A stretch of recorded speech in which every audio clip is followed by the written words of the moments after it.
Hei, draugi mīļie! Nu ko, sveiciens jums no saulainās Portugāles, no Odemīras, no skatu laukumiņa, kur visa pilsēta pavarās man pie kājām. Un, jā, es nevarēju nepadalīties ar jums pārdomās, kas pēdējā laikā arvien biežāk un vairāk man liek aizdomāties par manu mīļo gaismas plāksteri X39 priekšrocībā.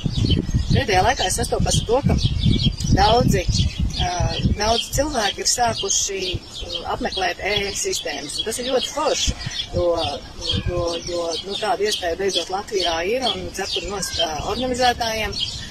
Tie, kas nezinu, kas ir e-sistēmas, vienkārši iegūlējiet un sapratīsiet. Divos vārdos tās ir tādas gaismas istabas, kurās cilvēki guļ par noteiktu laiku, tad uz viņiem iedarbojas noteiktas gaismas viļņu frekvences un tā tālāk.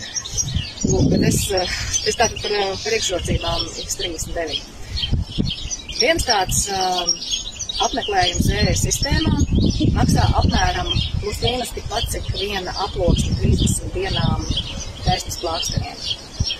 Un cik bieži cilvēks var aiziet uz e-sistēmu? Reiz mēnesī? Ok, labi, reiz mēnesī.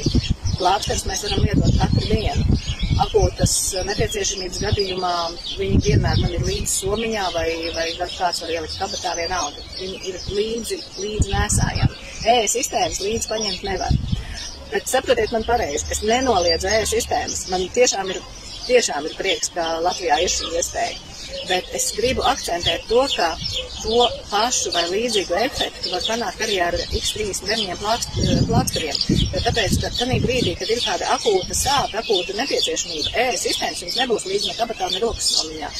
Plāksteri būs. Piemēram, vakar gadījums, kad gaisma, mana draudzene, pie kuras es dzīvoju Portugālē, bija pie zobārsta. Viņai 2 stundas samocīja visu kreiso pusi, viņai gāja laukā narkozi ļoti sāpēji. Mēs uzlīmējām viņai plāksteri, un